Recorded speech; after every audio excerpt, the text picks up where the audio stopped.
அனைவருக்கும் வணக்கம். ஓம் ஆதித்தாய சோமாய மங்களாய புதாய குரு சுக்ர சனிப்ய ராகுவே கேதுவே நமக. குரு பிரம்மா குரு விஷ்ணு குரு தேவா மகேஸ்வரா குரு சாசா பரபிரம்மா தஸ்மை ஸ்ரீ குருவே நமக. இந்த பதிவில் பித்ருதோஷத்தை பற்றி சற்று விளக்கமாக பார்க்க போகிறோம். பித்ருதோஷம் ஏற்பட காரணம், பித்ருதோஷம் கண்டறியும் முறை, பித்ருதோஷத்திற்குரிய பரிகாரங்கள், பரிகாரம் செய்வதனால் நமக்கு கிடைக்கும் நன்மைகள் போன்றவற்றை பற்றி தெளிவாக பார்க்க போகிறோம். பித்ருதோஷம் ஏற்பட காரணம். நம் அனைவரையும் இந்த உலகிற்கு கொண்டு வந்தவர்கள் நமது பெற்றோர்கள். பெற்றோர்களை அவர்களது இறுதி காலத்தில் நன்கு கவனிக்க வேண்டியது நமது பொறுப்பு. எப்படி நாம் நம் குழந்தைகளுக்கு முன்னுரிமை கொடுக்கிறோமோ அதேபோல் நாம் சிறு வயதாக இருக்கும் பொழுது அவர்கள் நமக்கு முன்னுரிமை கொடுத்து நம்மை ஆளாக்கினார்கள்.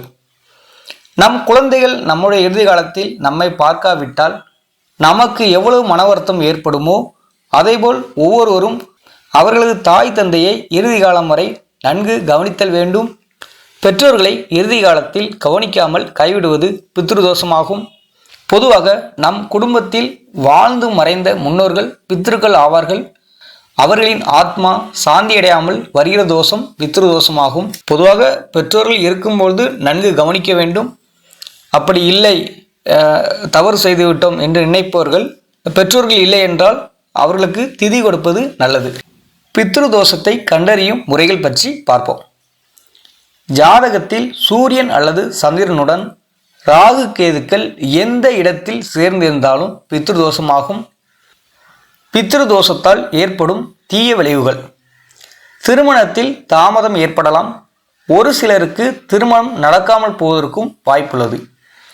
திருமணம் நடந்த பிறகு கணவன் மனைவியிடையே அந்யோன்யம் இருக்காது. பிரிவினை ஏற்படுத்தும் தன்மையும் பித்ருதோஷத்திற்கு உண்டு. குழந்தை பாக்கியம் இல்லாமல் இருத்தல், மேலும் குழந்தை பிறப்பில் தாமதத்தை ஏற்படுத்தும்.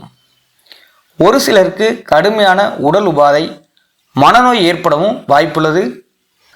ஒரு சிலருக்கு பலமுறை திருமணம் நடக்கவும் வாய்ப்புள்ளது.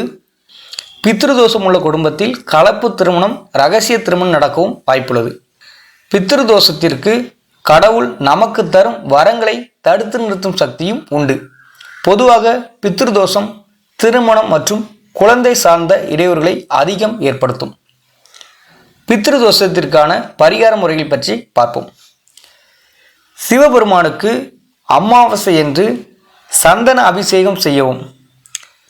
அதாவது தொடர்ந்து 9 அமாவாசை இந்த சந்தன அபிஷேகம் சிவபெருமானுக்கு செய்து வர பித்ருதோஷம் நீங்கி திருமணத்தடை, புத்திரத்தடை விலகும். சிவன் கோயிலுக்கு சென்று அபிஷேகம் செய்ய இயலாதவர்கள் அமாவாசை என்று 100 கிராம் பச்சரிசி, 50 கிராம் கருப்பு எள்ளு, 100 கிராம் வெல்லம் மற்றும் அகத்திக்கீரை, வாழைக்காய் இவற்றை பசு மாட்டிற்கு கொடுக்க பித்ருதோஷம் விலகும். தொடர்ந்து 9 அமாவாசை இந்த எளிய பரிகாரத்தை செய்து வர குடும்பத்தில் மேன்மை உண்டாகும். எவ்வளவுதான் பணம் இருந்தாலும் பித்ருதோஷம் மூலம் திருமணம் மற்றும் குழந்தை விஷயம் தாமதமாகும். எனவே அனைவரும் பெற்றோரை நன்கு கவனிக்க வேண்டும். பொதுவாக இந்த பித்ருதோஷம் பரிகாரம் செய்வதற்கு முன்பாக நீங்கள் அதை உணர வேண்டும். பொதுவாக அனைவரும் பெற்றோரை நன்கு கவனிக்க வேண்டும். அதுதான் நம் வாழ்வுக்கு மிக முக்கியம். நம் வாழ்நாளில் மேன்மையடைய முடியும். நன்றி, வணக்கம். இது ஒரு முக்கியமான பதிவு. அதாவது குலதெய்வ சாபம் ப்ளஸ் இந்த பித்ருதோஷம், இது முக்கியமான பதிவு. அதனால தான் நம்ம அகத்தியன் ஜோதிடம் சேனலில் இது போன்ற பதிவுகள் வெளியிட்டு அதன் பிறகு சோதிட சம்பந்தமான பதிவுகளும் வெளிவரும். நன்றி, வணக்கம்.